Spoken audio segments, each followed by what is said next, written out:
Hello everybody, welcome or welcome back to my channel. My name is Lottie and this is my July wrap up. If things look a little bit different, it's because I've recently arranged my shelves and I absolutely love it. I'm so pleased with how it looks now, but it's still kind of like weird to see it in video backgrounds. Like I can't get used to it. If you want to see a redone new 2023 bookshelf tour, let me know in the comments and I will look into filming one of those for you. But yeah, I'm really pleased with how it looks. Like you can see some of my favourite books in the background now. It's just so cool.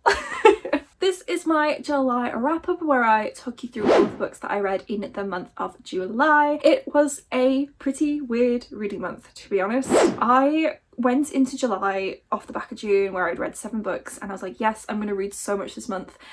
And I have been in such a huge slump. It has sucked so much. I've just not felt like picking anything up all month. Having said that, I have managed to read 5 books still, which is nice. It's just like, yeah, I just could not get into like any of the books I was reading. And I think part of that was because of what I was reading. So I'll talk you through kind of what happened during the month in a bit. But first of all, let's talk about some reading statistics. So as I said, in July I read a total of 5 books, which is equivalent to 2,307 pages for an average of 75 pages per day. I had a pretty mixed month in terms of how I was feeling towards these books, and I rated 1 book 2 stars, 1 book 3.5 stars, 2 books 4 stars, and 1 book 5 stars, which is a 3.7 star average per book.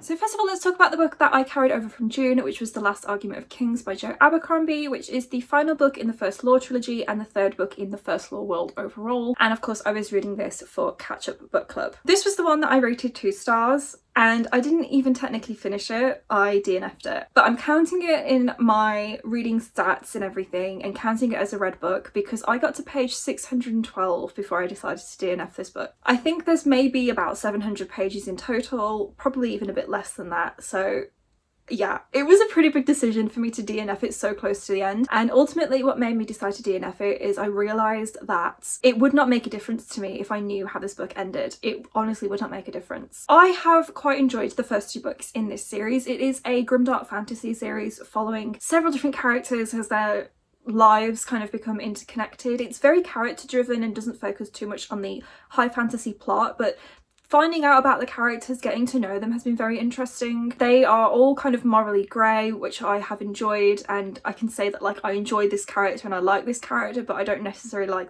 this character because they are a good person. I just find them an interesting character, if that makes sense. But when we got to this final book, I was expecting everything to come together with the plot. There's been a lot of threads going on, but it's been kind of difficult to follow along with, and I really thought it was all going to come together in the last book, and it just didn't. I was really, really disappointed with how this went. There was a lot of things that did kind of like shock me or were twists and turns that I weren't expecting. Characters did things that I found really like interesting, but one of the characters we followed since the first book, who is Logan, there was a lot of focus on him in the first half of this book that I just did not find enjoyable at all. There was also quite a lot of battle going on, and I don't do very well with battle scenes in books. I just found them really difficult to concentrate on and to work out exactly what's happening. But overall, I just didn't like this book. It was just really boring. I found it really difficult to concentrate while I was reading it, but also I did not feel any pull in picking it up.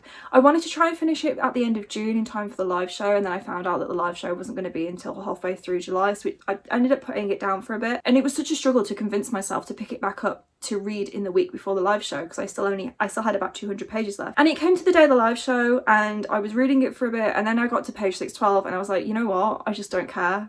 So I decided to DNF. And when I watched the live show, it sounded like I didn't really miss much in terms of the ending. I think I will look up a plot summary because, as you guys know, I am reading the next book in the First Law world, just in case I need that little bit of background knowledge to go into the next book for the read-along. But by the sounds of it, I don't need that background knowledge, and by the sounds of it, the way this ended was not a satisfactory ending either. So I'm kind of glad that I decided to DNF it because I clearly just don't have any care for what was going to happen to these characters in the end, which sucks because I follow them for so long now, and although I didn't necessarily like any of them and wasn't necessarily rooting for any of them, they were interesting characters and I enjoyed seeing them on page. There's only really one character in the end that I found interesting enough that I wanted to see how things turned out for him, and that was Glockta, but at the end of the day, like, I just did not care, so that's why I decided to DNF it. As I've said in my August TBR, I'm going to try the next book, and if I can't get into it, I am just going to DNF that one as well and just call it a day on this series. I've given it a go. It was something definitely out of my comfort zone when I started the series back in January or February, whenever I read the first book, and I do want to explore more of these sort of high fantasy series that have been around for a while, but yeah, I tried it, that's all I can say, and it just wasn't for me. So the next book I'm going to talk about was actually the first book that I started to read in July, which it'll make sense when I show you what it is. It's Desperate Measures by Katee Robert. I picked this up on the 1st of July, wanting a bit of a break from that book.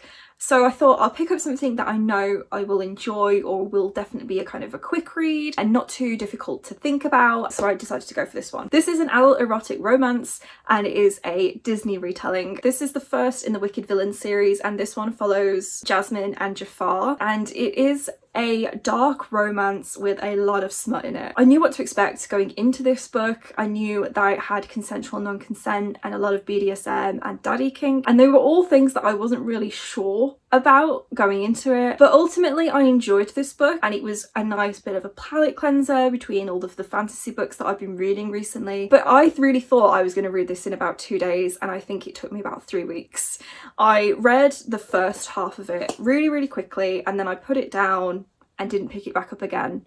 So I just knew that I just had no real pull towards it, and I think that's partially the book and also partially because I was in a reading slump. I rated it 3.5 stars in the end because it was good and I enjoyed it and I thought it was a good story, but because it is mostly an erotic novel, there isn't that much plot going on, and I would have liked to see the plot that was there fleshed out a little bit more. I think it had a lot of potential, but the point of this book was not necessarily to have this really intricate like mafia style plot. It was more about the smut. So I know what to expect going into the rest of the books in this series. I do still want to read all of them. They follow all these different Disney characters, and I like the idea of like Disney characters but with a bit of a twist, which is why I've got all of the Twisted Tales books on my TBR. I enjoyed it, and I will be picking up the future books in this series, but I know I'll also be picking up more books from Katee Robert. I just kind of wasn't entirely sure like how much of this book was going to be smut and how much of this book was going to be plot, and I kind of wish there was more plot in there, but I did enjoy the smut, and you know, it served its purpose. I then picked up The Last Book of the White by Cassandra Clare, which is the second book in the Eldest Curses series,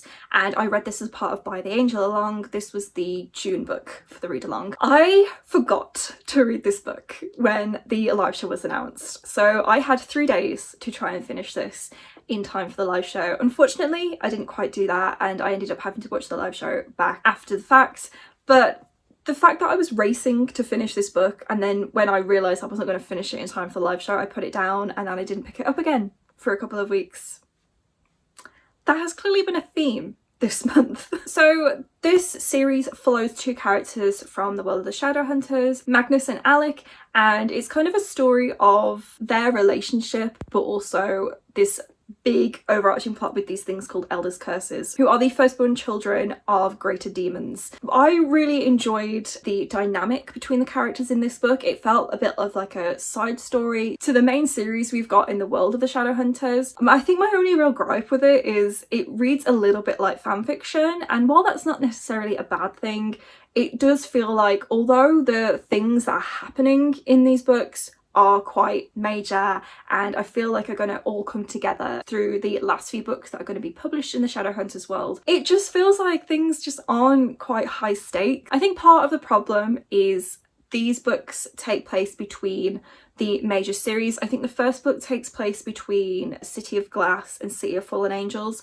and this one I think takes place between City of Heavenly Fire and Lady Midnight. So because where I am in the timeline of everything, I know that the characters are going to be okay, so there's not really any high stakes in there, and although it's like, oh my god, like this person might end up dying, you know that they're not going to die if you are at the same point that I'm at in the series. It's really difficult for me to sort of really emotionally throw myself into these books because I just know everything's going to be okay in the end. Obviously, all of that could change the release of the Wicked Power series and also the third book in this series as well. Yeah, I think my main problem was just there was no high stakes, and it was difficult for me to really believe that things could end up not being okay because of that. But overall the stories are fun, and I feel like they're a nice little break between the tragedy that is the rest of the series. Just so many sad dramatic things happen in the rest of the series, and these are kind of like nice fun little tidbits that fulfill the gaps, I suppose, in seeing different characters' relationships develop behind the scenes. I think in the future I'm going to end up rereading the Shadowhunters books, but I'm going to read them in chronological order so that I can kind of fully get the full scope, I guess, of the series. The only problem with that reading order is if you're reading the series for the first time, then things will get spoiled for like future series because of when things are revealed and stuff. So if you're considering getting into the Shadowhunters world, I would definitely say follow the reading order that Becca has done for By the Angel Along, rather than reading them in chronological order, just because of the way that things are revealed about different characters. But I did enjoy this, and I'm looking forward to seeing how this little trilogy is going to come together with the third book, whenever that's going to be released. I then read Chain of Gold, also by Cassandra Clare, which is the first book in the Last Hours series, and this is a prequel series in the world of the Shadowhunters set in early 1900s England. In this, we're following the children of the characters from the Infernal Devices series, so I knew I was going to enjoy it because we were building on from that initial story, which I absolutely loved. I have found that I actually quite enjoy historical fantasy from reading the Infernal Devices and now the Last Hours series, so it's been interesting sort of seeing this time period that I've never really considered much before in what I like to read, and I definitely think I'm going to branch out and read more historical fantasy from different authors just because it's something I'm really interested in. So as I said, we're following the children from the Infernal Devices series, how their kind of lives are all interconnected because they are now adults. So it's interesting to see their dynamic with their parents, who we've obviously seen grow up on page, and to now see them as they are entering adulthood. There is also a lot of dramatic demon hunting stuff going on, as to expect with the Shadowhunters books, and I was quite intrigued by the plot, and I'm interested to see how it's going to develop further in the next two books as well. One thing I'm really loving about this series is the romance in it. Because of the time period, it's very kind of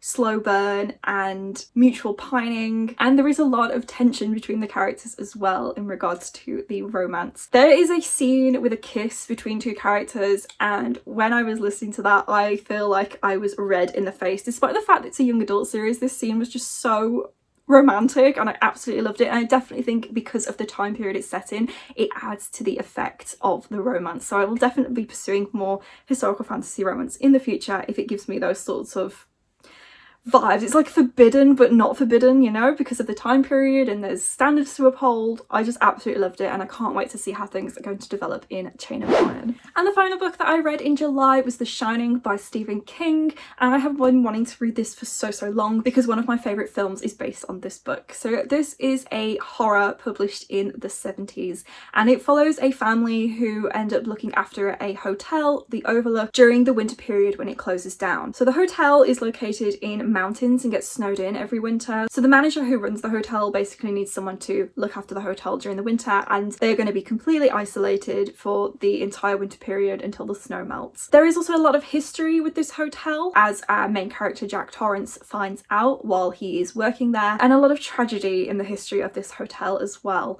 So it's a very creepy, very tense horror that just builds and builds and builds and builds. I can compare it a lot to the boiler that Jack Torrance has to manage while he's there, where the boiler needs to have the pressure released twice a day, and the summertime caretaker says to Jack that the boiler, it creeps. And I definitely feel like this book, it creeps and then it all explodes right at the end, and it was absolutely fantastic. If you have seen the film, I would definitely suggest picking this up because it is very different, and I can understand now why Stephen King does not like the film of The Shining, because it's so different, and I feel like this goes into so much more of the nuances behind the characters and why they end up doing the things that they do. The villain in the film is straight up just a villain, and there isn't really any real reason as to why that happens beyond madness, whereas I thought it was a much more interesting way that the villain in the book was handled and how things ended up turning out in the end as well. It isn't just a straight up like horror historical setting. I mean, it wasn't historical at the time obviously, but it's historical now, or like isolated sort of situation. There is also a supernatural presence in this book as well, with ghosts, and Danny, who is Jack's son, has this thing called the Shining, which is essentially he's able to read minds and he sees premonitions as well. So there's a lot of intrigue behind that element with the supernaturalness of this book as well. I am really looking forward to picking up Doctor Sleep, which is a bit of a sequel to this, which follows Danny when he is grown up. So I will be interested to see how that sort of handles its own story and its own plot, but also to see Danny after he has kind of had to come to terms with what happened at the end of The Shining and how he has processed this trauma that he's experienced. But yes, it was absolutely fantastic. I can see why it's so many people's like favourite King book, and I'm so pleased that I finally read it. It was just chef's kiss. So these are the books that I read in July. I would definitely say that my favourite was The Shining. Absolutely. I started it and then put it down for a while because I had to read Chain of Gold in time for when the live show is going to be. I'm so glad that I just, yeah, The Shining I think has gotten me out of my reading slump, basically. Like I'm looking forward to the books I'm reading in August now because of The Shining, so yeah, I'm just so pleased. It was fantastic. So let me know in the comments below if you have read any of these books and what you thought of them. So that is it for this video, guys. Thank you so much for watching. I really hope you enjoyed it, and if you did, please remember to give the video a big thumbs up. Let me know in the comments down below the books that you read in July and what you thought of them. If you haven't already and you'd like to be, please do consider subscribing. I post a new video every single week. And that's it from me today, guys. Bye!